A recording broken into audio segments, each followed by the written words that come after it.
Good morning, all of you. Welcome to your SST class. And students, today I am covering the chapter number 5 of your geography. The name of the chapter is agriculture. Exactly, in this chapter, we have to be learn about agriculture. What is agriculture? Which are the factors that affecting the agriculture of an area, and also the different type of agriculture.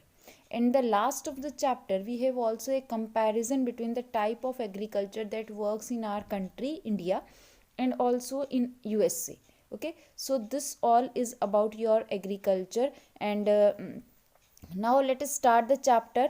In the starting of the chapter, first we have to know that how the human being started the agriculture. Okay, so let's start it.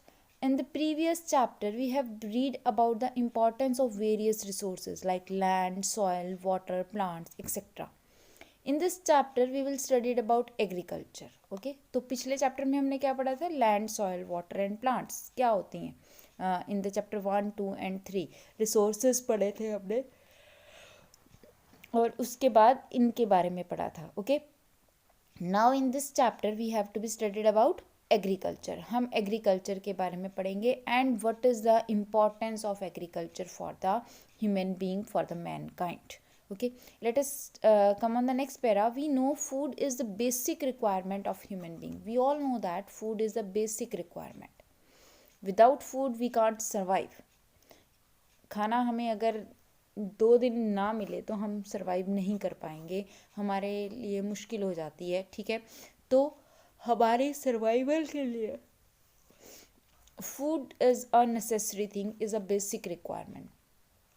This requirement of food has led to the development of agriculture. Earlier, human beings were dependent upon food gathering, hunting, and fishing for their survival. Gradually, they started growing crops along the river valleys, which led to the beginning of agriculture. It helped ancient civilization to flourish along the river valleys.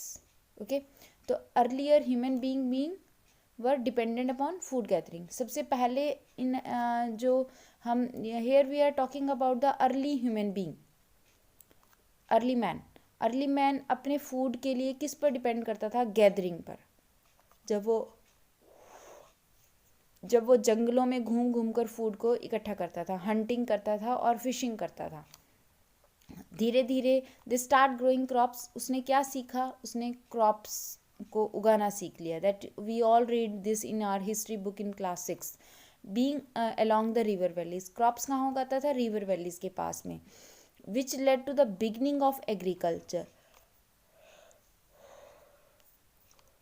It helped इनिशियन civilisation to flourish along the river valleys. और इससे क्या हुआ कि जो हमारी ancient civilisations थी, जैसे कि हमने पढ़ा हमारी इंडस वैली सिविलाइजेशन है, that flourish along the river valleys. वो फ्लोरिश हुई किसके अलोंग? रिवर वैलीज के अलोंग. ओके, रिवर वैलीज के किनारे किनारे पर, साथ साथ में. Why? Because human being started growing crops along the river valleys. Okay, now come on the next, that agriculture. Now what is the meaning of agriculture? This is the starting of agriculture, that how human beings start to do agriculture. Now agriculture means cultivation of land in wider terms. Agriculture का मतलब क्या है? Land को cultivate करना. और wider term में एक broad meaning agriculture का, it is the science and art of raising crops, rearing of life stock, forestry and fishing. ये क्या है? ये एक साइंस है जिसमें मनुष्य क्या सीखता है? एक आर्ट सीख रहा है. रेजिंग क्रॉप्स, क्रॉप्स को उगाना. रियरिंग ऑफ लाइफ स्टॉक, पशुओं को पालना. Forestry and fishing.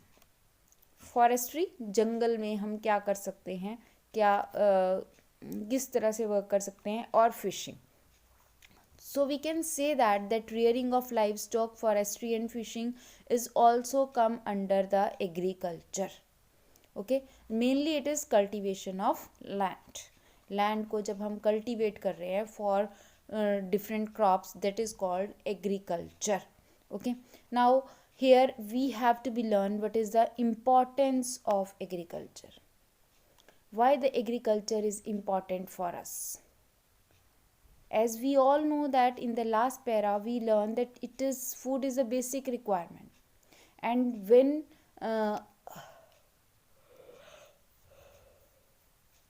जब ह्यूमन बीइंग ने फूड को हंटिंग करके, शिकार करके ना खाकर, उगा कर नेचुरल थिंग्स के उसे स्टार्ट किया, तो एग्रीकल्चर हमारे लिए बहुत इम्पोर्टेंट हो गई. Now to fulfil our basic requirement, agriculture is very much important. Most of the population of the world still dependent on agriculture for its livelihood. आज भी पॉपुलेशन की वर्ल्ड की बहुत बड़ा एक पॉपुलेशन ऐसी है that depends on agriculture for food. It is a major occupation of people in developing countries of the world. आज let us talk about our country की बात करते हैं. तो in our country more than 60% people are here those are engaged in agricultural activities. तो पूरे world में भी जो रेशो है of dependent on agriculture is maximum. ठीक है, चलिए. It is a major occupation of people in the developing countries of the world. ये मेजर ऑक्यूपेशन है लोगों का developing countries of the world के डेवलपिंग कंट्रीज में मेनली. ठीक है. India is an agriculture country. India is एक agriculture country है, and hence it is a backbone of our countries economic development. In our country agriculture is important for economic development. Not only supplies food to the people but also create huge market for tractors, thresher, harvester, fertilizer, pesticides and other industrial products. Agriculture सिर्फ हमें food ही provide नहीं करवा रही है, but ये एक हमें बड़ी मार्केट भी देती है उन इंडस्ट्रीज़ को जो tractor, thresher, harvester, fertilisers, pesticides वगैरह बनाते हैं. Because all these are agriculture related things. And here we can say that these industries are depend on agriculture and agriculture depend on these industries. Okay, तो यहाँ पर agriculture और industries जो क्या हो रही हैं, साइड बाय साइड चल रही हैं, हैंड इन हैंड चल रही हैं. यहाँ पे एक बहुत अच्छा क्वेश्चन भी बनता है that how the agriculture and industries goes hand in hand. तो here agriculture provide lot of food to us, but it also provide a huge market to these industries: tractors, threshers, harvester, fertilizers, pesticides and other industrial products. It help in providing employment. Yes, as I told you in above that a large section of our country is dependent on agriculture, so it provide employment. Eradicating poverty, help in इरेडिक्टिंग poverty को remove करने में हमारी help करता है. Enhancing trade and earning foreign exchange, trade relations को बढ़ाने की में हेल्प करता है. हम बहुत सारे हमारे जो एग्रीकल्चर गुड्स हैं वो अदर कंट्रीज़ में सेल करते हैं. ठीक है. एंड अर्निंग फॉरेन एक्सचेंज, जब हम फॉरेन ट्रेड करते हैं तो उनसे हम क्या अर्न करते हैं, फॉरेन एक्सचेंज अर्न करते हैं. तो in this way agriculture helped us for in the economic development. Agriculture जो है वो इकोनॉमिक डेवलपमेंट में हमारी हेल्प करती है.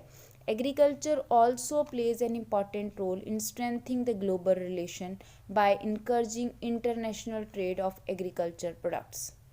एग्रीकल्चर हमारी एक also plays an important role, एक इम्पॉर्टेंट रोल प्ले कर रही है in strengthening the global relation, global relations को बढ़ाने में, बाय इनकरेजिंग इंटरनेशनल ट्रेड.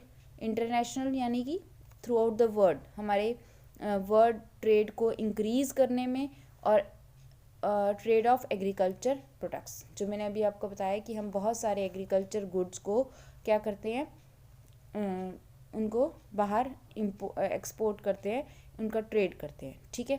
तो in this way agriculture is very much important for us. Okay, so now come on the next topic, that is the factor affecting agriculture. Under this topic, we have to be learn that which are the factors those are affecting agriculture. As in our previous chapters, we learned that which are the factors that affecting the natural vegetation of an area. ठीक है, तो same as here we are learn that what are the factors that affecting the agriculture of an area. Agriculture students, you all are belongs to the farmers family, and you all know that that the type of crops growing into the field are dependent on many things. हम जब crop उगा रहे हैं field में तो हम बहुत सारी चीज़ों पर डिपेंड कर रहे हैं. हम क्लाइमेट पर डिपेंड कर रहे हैं, हम सॉइल पर डिपेंड कर रहे हैं. ठीक है, जैसे कि हमने पढ़ा था कि फर्स्ट चैप्टर में रिसोर्सेज में कि ब्लैक सॉइल है, रेड सॉइल है, ऑलिवल सॉइल है. तो all these are affecting our agriculture. ये सब हमारे एग्रीकल्चर को इफ़ेक्ट करते हैं. तो लेट अस रीड कि which factors are here those are affecting the soil of an area, sorry agriculture of an area. किसी भी एरिया के एग्रीकल्चर को कौन कौन से फैक्टर्स अफेक्ट करते हैं. Here first of all we have physical और geographical factors, then we have economic factors. Okay, now under the physical और geographical factors we have three main factors. One is relief, second is climate, and third is soil. Relief, as you all know, this means land area. कैसा है, mountainous है, plane है, plateau है, कैसा है. तो relief also affect the type of agriculture of an area. What do you think? In which type of areas we have easily done agriculture as compared to the other areas? Yes, in plain areas we can done easily agriculture as compared to the mountainous areas. तो what does it mean? कि relief effect कर रही है type of agriculture को. In the plain areas we can have the big farms, but in the mountainous regions we are not able to be maintain the big farms. हम big farms को maintain नहीं कर पाते. ठीक है, चलिए let's read it. Relief, that how it effect the agriculture of an area. Plains are more suitable for agriculture than the highlands. Density of population is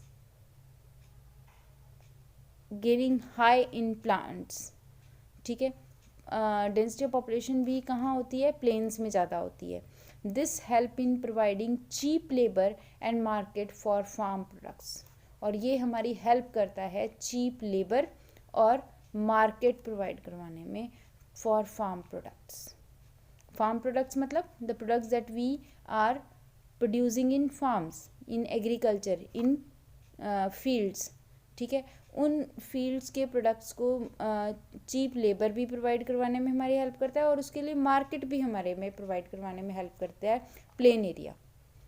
ठीक है, more over it become easier to use modern equipment in plain regions. Yes, it is, because in hilly regions you can able to be use the tractor or harvester. Okay, but in plain area you can easily use these equipments. So it shows that it is easy to do agriculture in the plain areas as compared to mountainous regions, or we can say in highland area. Highland जो ऊंचे. ठीक है, where it is difficult to be use machines on rural topography, the river basin and deltas more suitable for agriculture than mountainous region. क्या कह रहा है, it is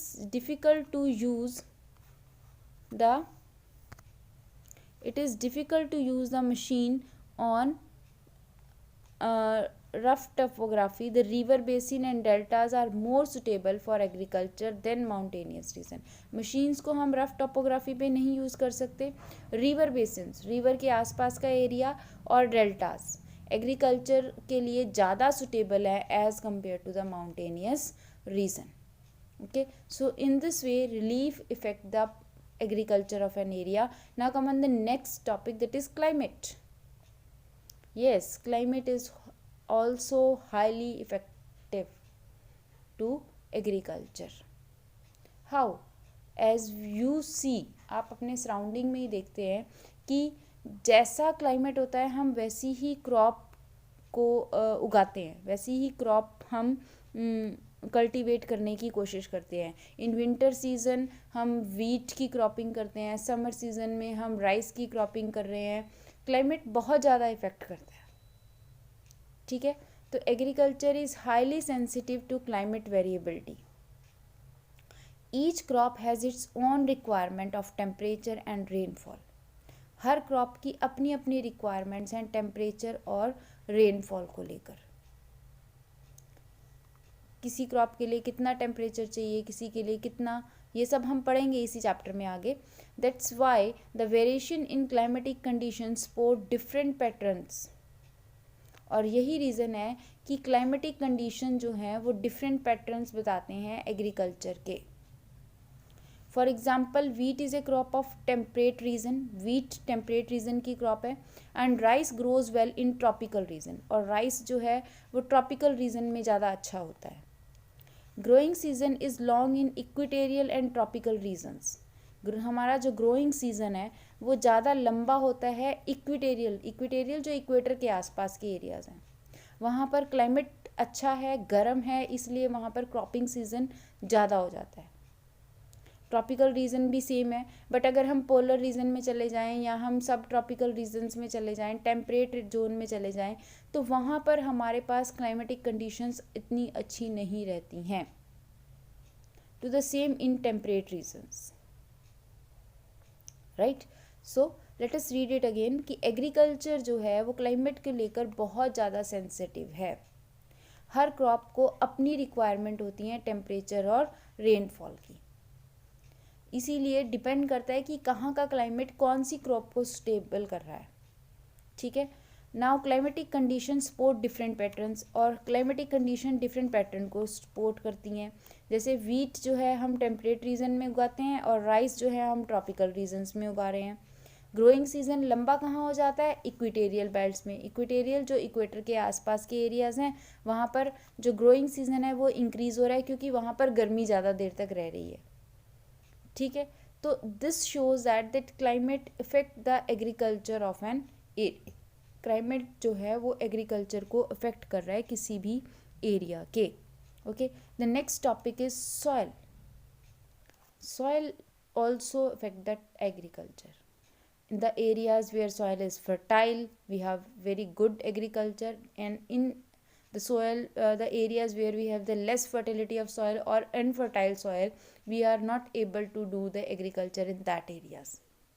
As you all know that it is not possible to do agriculture in the desert region, okay. तो soil बहुत effect करती है agriculture को। Soil rich in minerals and organic matter support agriculture.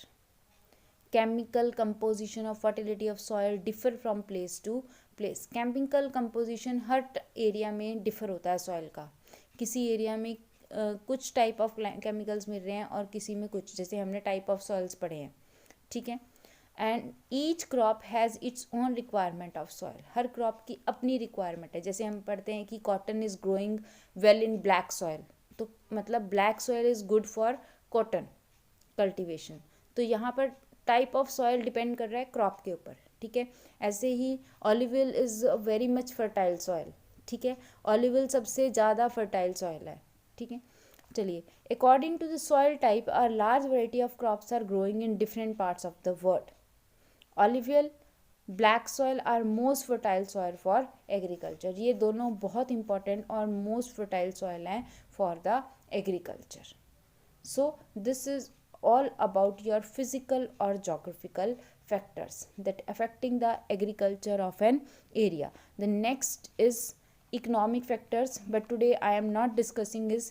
Till today you just have to be learn this, okay. Now in the next video we will discuss the economic factors of the agriculture, okay. Till then, goodbye, thank you.